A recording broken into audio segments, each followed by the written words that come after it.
Somebody in every organization needs to look into the future, see the opportunities that are coming, or maybe just see the problems that are coming or the problems that need to be solved for, and to understand the strategy and have a clear vision of where the company needs to go. Hey, Todd Dawalt here from ConstructionLeadingEdge.com. Thanks for listening to the Construction Leading Edge podcast. And let me start by asking you a few questions, 4 questions for you. How clear are you on your strategy for the next 12 months?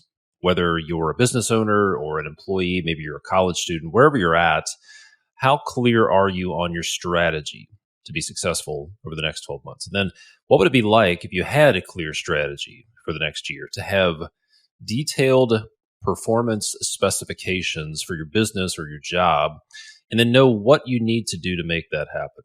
Number 3, what if you had clarity on what your business looks like in the future and the types of projects you want to focus on, what your role in the business looks like? If you're an employee, what if you had clarity on what your role looks like? And then the 4th question is, what would it do for you? And if you have a team, what would it do for your team if you could share your vision and strategy with them? If you have a team, what would it do for them to know exactly what your vision and strategy is for the future? So that's what we're going to talk about today. Let me tell you a story about something that happened about 80 years ago now. It was 1937, and the U.S. Army Air Corps sent out what they called the U.S. Army Air Corps Circular Proposal X-608.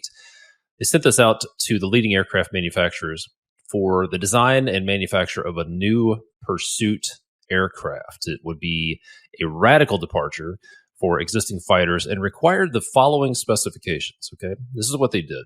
They created these detailed performance specifications that included a few key things, like it needed to be able to fly 360 miles per hour airspeed at 20,000 feet elevation. It needed to be able to fly at 290 miles per hour airspeed at sea level. It had to sustain full power for 1 hour at 20,000 feet. It needed to be able to climb to 20,000 feet altitude in 6 minutes.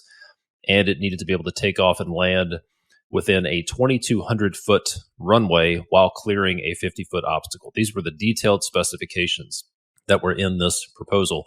And this kicked off a design competition for a plane that ultimately changed the course of World War II. And there are lots of business lessons. We're going to talk about what this plane is, what it was, the impact it had, and more specifically, what are some of the business applications, some of the lessons we can learn from this story. So this circular went out to a few different airplane manufacturers back in 1937, and ultimately it culminated in the Lockheed P-38 Lightning. That was the plane. And according to the interwebs, here's what it says. Lockheed's P-38 Lightning is in a league of its own.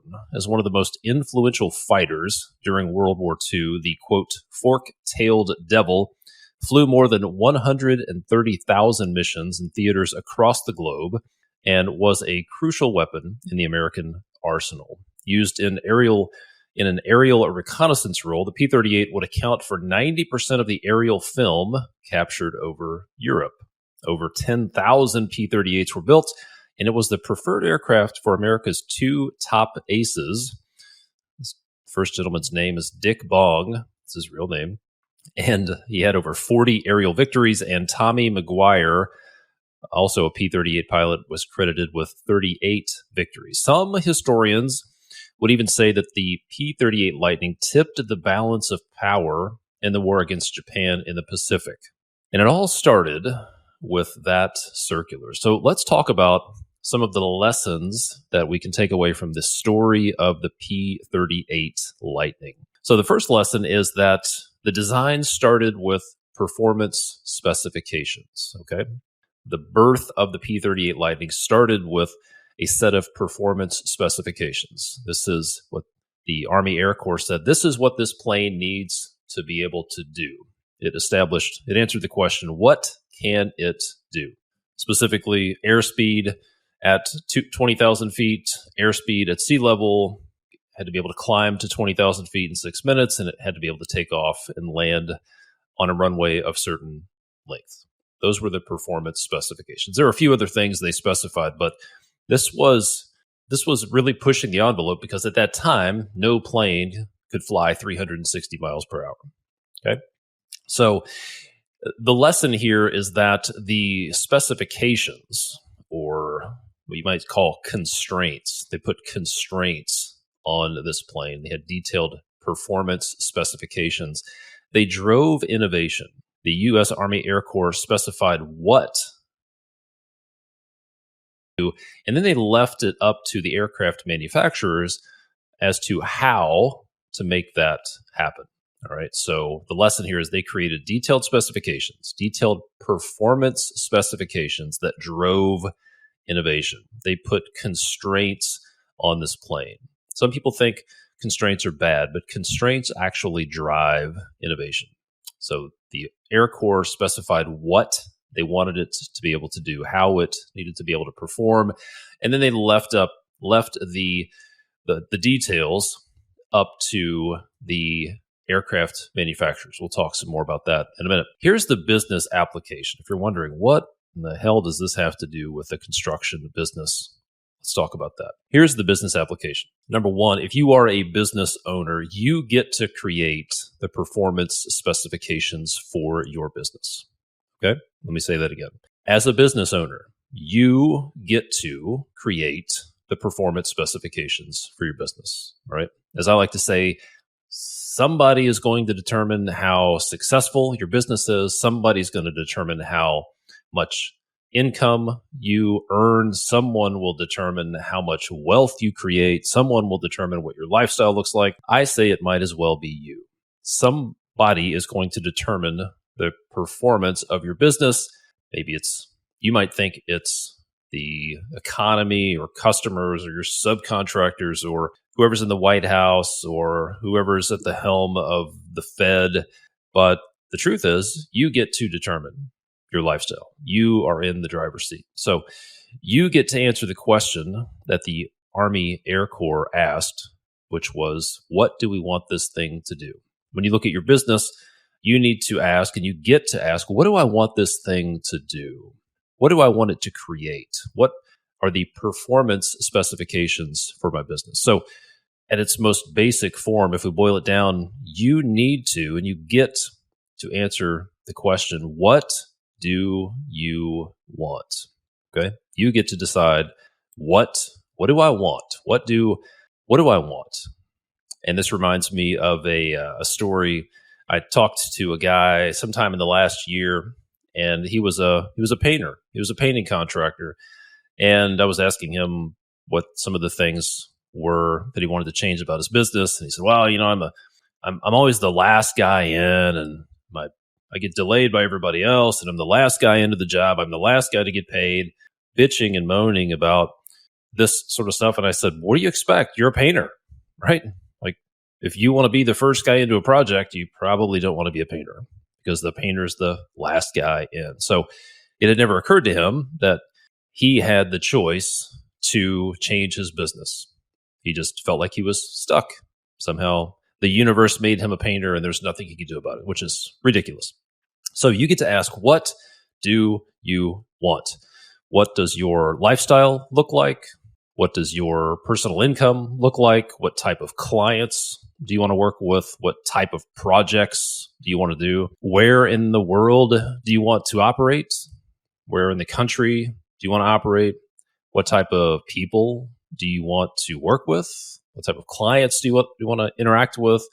And then what parts of the business do you want to be involved with? Do you want to wear all the hats in the business? If you're like a lot of the clients we work with, you're a visionary, you have big picture goals, but you feel stuck in day-to-day operations, stuck doing things that you hate, you suck at, like estimating or bookkeeping or keeping up with all of the details. So what do you want? What do you want your role to look like? What do you want your lifestyle to look like? What do you want your business to look like? This is what I call right to left thinking. Okay, this is right to left thinking. The first question you answer in right to left thinking is, what do you want? You go out to the right side of the page and you say, what do I want my business to look like? What do I want my lifestyle to look like? What do I want my income to look like? What do I want my role in the business to look like? That's basically what the U.S. Army Air Corps did. They embraced right to left thinking. They went out to the right side of the page and they said, we need a plane that will do these things. These are the performance specifications. It needs to be capable of a few things. And there was a strategy behind that, but they clearly defined what the performance specifications were. And you can do the same thing for your business. Again, somebody's going to determine how successful you are. I say it might as well be you. So the first lesson is that you get to establish the performance specifications of your business. That's where it all starts. In fact, that's how successful businesses grow. That's how they do it, by having a clearly defined vision and a clearly defined strategy to get there. And then they embrace right to left thinking and they work backwards and ask the question. They start with the question, what do I want? And then they ask the question, what would it take to make that happen? And they work backwards, or they work from right to left to make it happen. All right, lesson number 2. The next lesson is that the visionaries at the Army Air Corps clearly defined the what, and then they left the how up to the people with more expertise.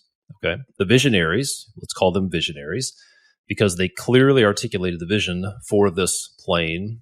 The visionaries at the Army Air Corps clearly articulated the what, and then they left the how up to the people with more expertise. So their process went something like this. Step 1, they developed the strategy to win. They figured out, they looked into the future, which we'll talk about that in a few minutes, and they said, here's our strategy to win. We're going to need a plane that is a high-speed, high-altitude interceptor in order to win the war. That was step 1. That was their strategy that they needed to win. Step 2, they clearly articulated the vision for this plane and what it should be capable of, the performance specs, the speed, the altitude, the takeoff distance, those sorts of things. They clearly articulated the vision for the plane and what it should be capable of. They clearly articulated the performance specs that would allow it to execute the strategy that they developed. And then step 3, they engaged the people who would design and build the planes to take care of the details. This was a design competition with the companies who designed and built the planes. These are the people who knew all of the ins and outs and the nuts and the bolts of designing and manufacturing planes. So they engaged them and they left the how up to those experts. In other words, they clearly articulated the performance specifications and they delegated results. This is probably similar in the construction world to a design build approach. Instead of a design bid build approach, it's a design build approach. So what that looks like on a commercial construction project, the way I used to do it, we would make the MEP FP package, mechanical, electrical, fire protection, plumbing packages, design build. So we would create performance specifications for the HVAC system, for example, and then leave it up to those design build contractors to work out all of the details. So what these guys did, they delegated results. So here's another way to look at what their process was. Step 1, they came up with the why. Why do we need to build this plane? How does this plane help achieve the strategy? Why do we need to build it? So step 1 was the why. Step 2 was the what. What does it need to be able to do? These were the performance specifications. And then step 3, the how. How do we build it? How do we manufacture it? How do we test it? This was the design and the manufacture of the plane, which they left up to the people who do that stuff every day. Here's the business application. The business application goes something like this, that the visionary's job in a company is to understand the strategy, okay? somebody in every organization needs to look into the future, see the opportunities that are coming, or maybe to see the problems that are coming or the problems that need to be solved for, and to understand the strategy and have a clear vision of where the company needs to go and develop a strategy to get there. Number two, that visionary then shares the vision of what the company needs to be able to do, or what a process or a system needs to be able to do, or what a specific role in the company needs to be able to do. In other words, they establish the what, or the performance specifications of maybe the entire business or some part of the business. Then step three, they delegate results to the team. They delegate results to the people who will be developing the process, who will be doing the work. So step one, develop the strategy and understand the strategy, create the vision. Step two, share the vision and clearly articulate the what needs to happen in order to execute that vision. And step three, delegate results to the team. So here's what that looks like. If you're wondering, all right, that's interesting, but what does that look like in a construction business? Let me give you a couple of examples, some fairly real life examples of work we've done with our clients over the past couple of years. So here's the first example. Steve, we'll call him, is an owner of a business, and his business focuses on high-end custom homes and remodels. The type of work really doesn't matter, but just for the sake of this example, Steve owns a construction business that focuses on high-end custom homes and remodels. So Steve needed to develop the strategy.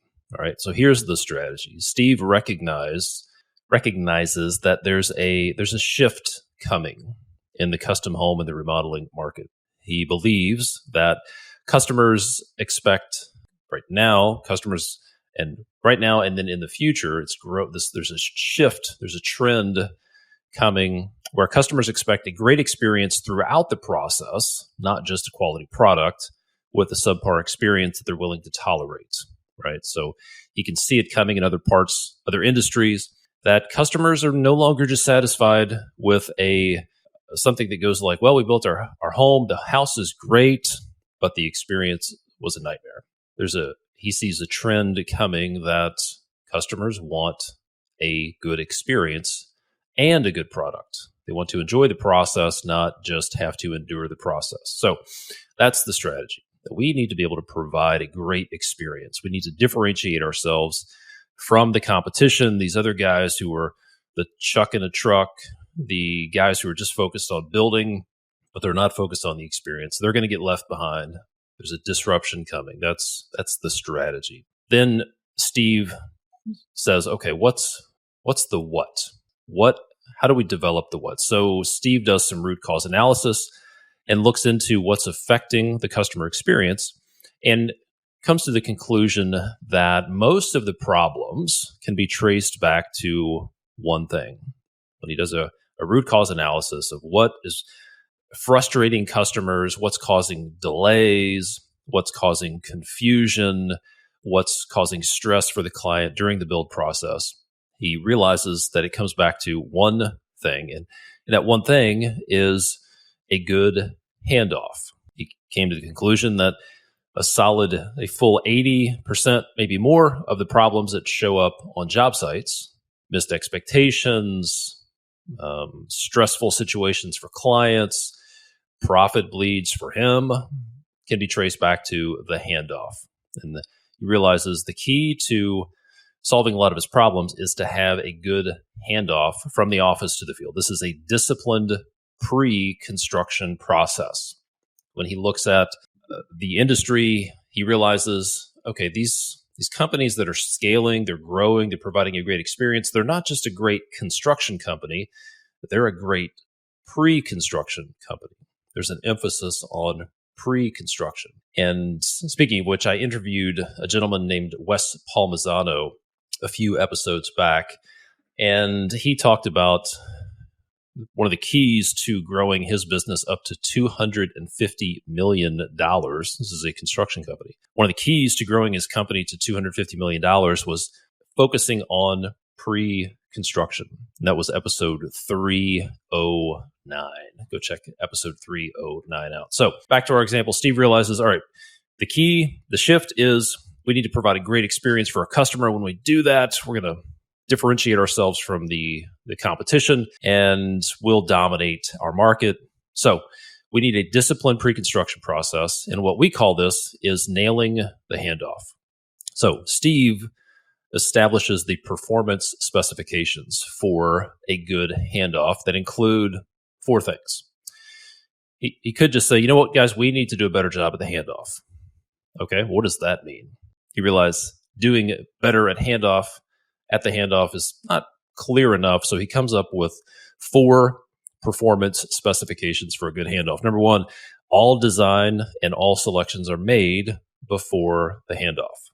And if you're thinking, that's crazy, that's impossible, you can't make all selections before handoff, the answer is yes, you can.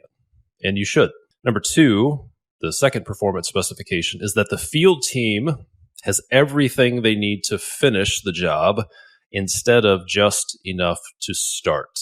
A lot of the problems on your job sites can be traced back to, well, we did just enough to start.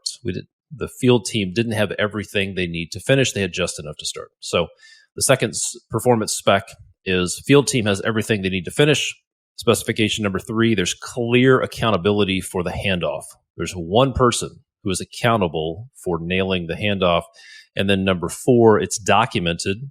Our pre-construction process is documented and the team is bought into it, and in parentheses, and the team will actually follow it. So those performance specifications, again, number 1, all design and selections are complete and made before the handoff. Number 2, the field team has everything they need to finish instead of just enough to start. Number 3, there's one person who is accountable for the handoff. And number 4, this process is documented and the team is bought into it. Those are the performance specifications. Then Steve goes to the next step, which is the how. How do we do this? And this is where you get your team involved. Very common mistake that I've seen, and I even made myself for a long time. Very common mistake is to go into the office, hammer out this process or a schedule, or have stacks of 3-ring binders with SOPs, and then go try to gently cram them down the throats of your team, and then be disappointed at why they don't, how little they implement, and how much they resist it. So here is what you would need to do. Here's what actually works. The how of nailing the handoff is get your team involved.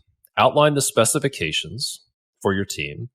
Articulate why you're doing this. Maybe even get them to answer the question, hey, what's in it for you? How is this going to make your life easier when we nail the handoff? And then you work with your team to develop your nail the handoff process to make it happen. And this is what we do with our clients. We walk our clients through our nail the handoff framework to design their customized pre-construction process to give the field team everything they need to finish instead of just enough to start. And the key is that the team is part of the process. Another example, let's say Steve, same company, same guy. Steve's business is currently at $7 million in annual revenue. He's focused on custom homes and remodels. And he looks at the future and develops a strategy and realizes, okay, interest rates are coming down in 2024. I'm recording this in late 2023, and indications are that interest rates are coming down. So Steve says, all right, interest rates are coming down, which means that the demand for housing is going to pick up. And he says, all right, we need to be able to capitalize on this. We need to be able to ride this wave of growth and not get smashed on the rocks. Some companies sell themselves into oblivion and they grow until they self-destruct. Steve doesn't want to do that. Steve wants to ride the wave and be on top of it instead of allowing this wave of growth to crash him into the rocks. So the strategy is we need to be able to grow and handle this. So he develops the what, the performance specifications. And in this case, it's for the entire company. He says, we need to be able to perform.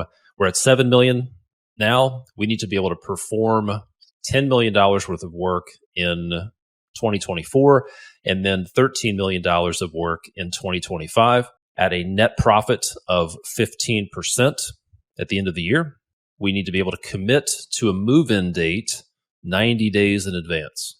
Commit to a move-in date 90 days in advance.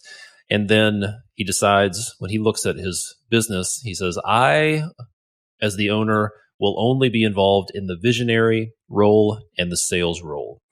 And I will have somebody who is 100% accountable for everything else, like pre-construction, estimating, operations, and finance.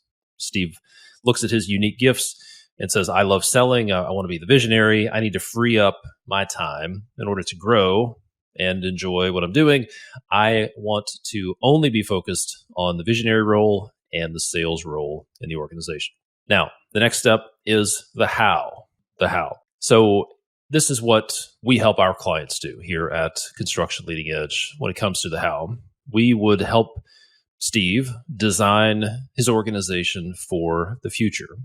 Take those performance specifications and we ask, all right, what would it take to perform $10 million a year? And then the next year, what would it take? We would actually design for 2 years in the future. What would it take to perform $13 million worth of work at a 15% net profit and be able to commit to a move-in date 90 days in advance and have Steve out of everything in the business except the visionary and the sales role? So what our framework looks like is ask questions like, what will be the major functions of the business? We're designing the organization for the future, not just organizing people we have today, but designing the organization for the future. And ask questions like, what are the major functions of the business? Who will be accountable for key roles in the business? And if you're wondering, there are 25 key roles in a construction business, and one person needs to be accountable for each of those roles. Somebody needs to be accountable for each of those roles, and one person needs to be accountable. Because if two people are accountable, that means nobody's accountable. We would need to look at how many field supervisors would it take to profitably put $13 million worth of work in place in 2 years. What does the organization look like? And then you would get your team together. We would walk you through this process of getting your team together, your leadership team together, and design your organization with them. That is the how. Again, the strategy is we need to be able to capitalize on this wave of growth.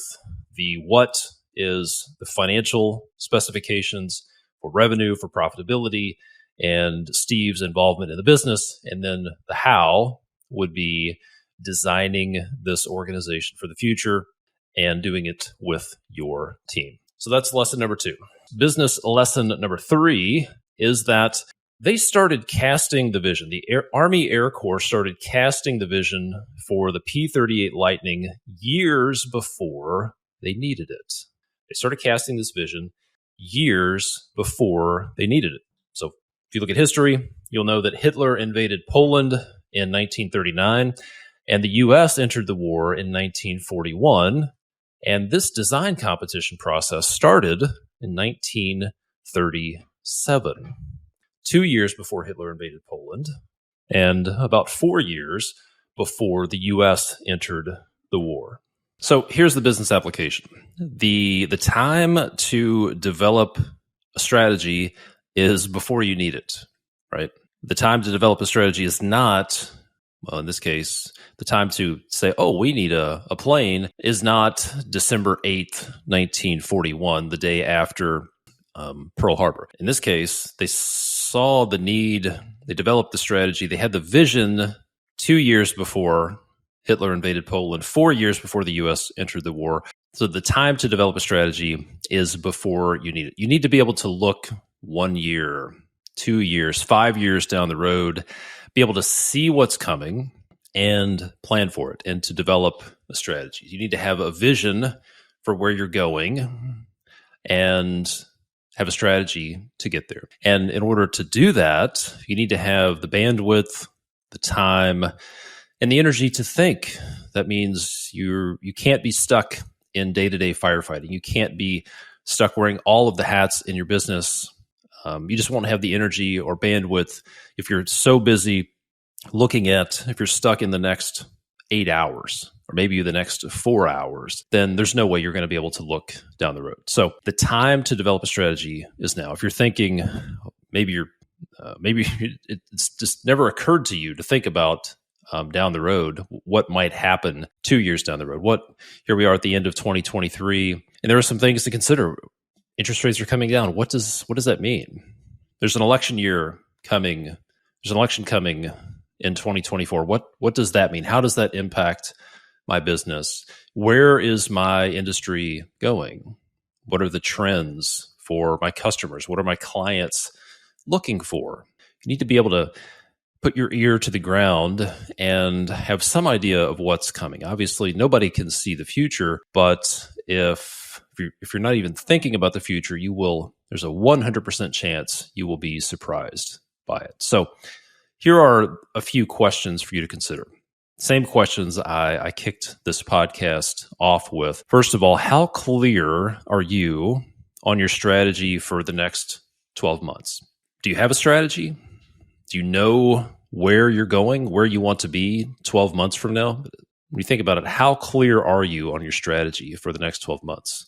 Number two, think about this. What would it be like if you had a clear strategy for the next year, to have performance specifications for your business and to know what you need to do to make that happen? Just think about that. What if you knew exactly where you wanted to be, had a clear picture of where you want to be 12 months from now, and then you had performance specifications? I want my business to be able to perform X amount of revenue at Y percentage net profit, and this is what I want my role to look like. Think about that. What would that do for you?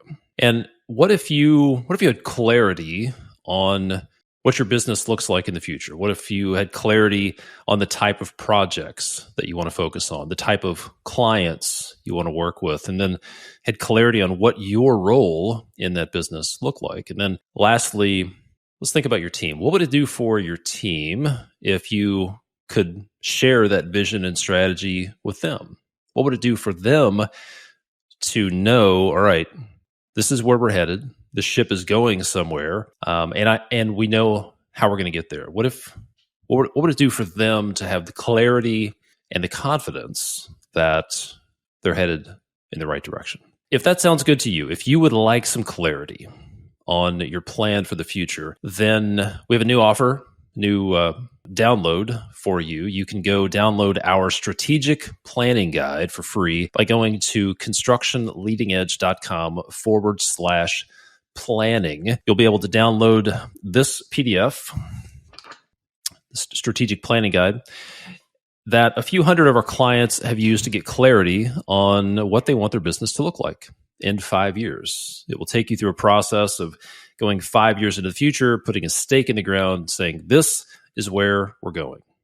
And it'll ask you questions, help you get clarity on questions like, how do you feel about the business? What are the most important things in the business? What is your role in the business?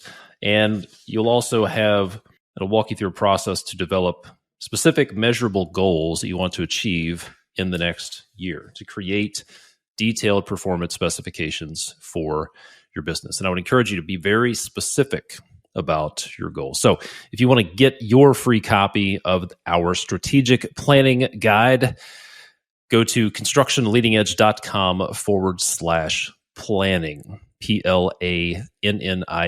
That's constructionleadingedge.com/planning. And maybe you're thinking, that sounds great. I'd love to have a strategic plan, but I am so busy putting out fires. I don't have time to work on my business. I'm working 60 to 70 hours a week, and 25%, 50%, maybe 100% of my time is in firefighter mode. So if that's you, if you feel like you're spending too much time in day-to-day firefighting, maybe you feel like your business is all in your head, if every problem comes to you, if the stress of the business is starting to get to you, if the business consumes more of your life than you would like it to, something needs to change, right?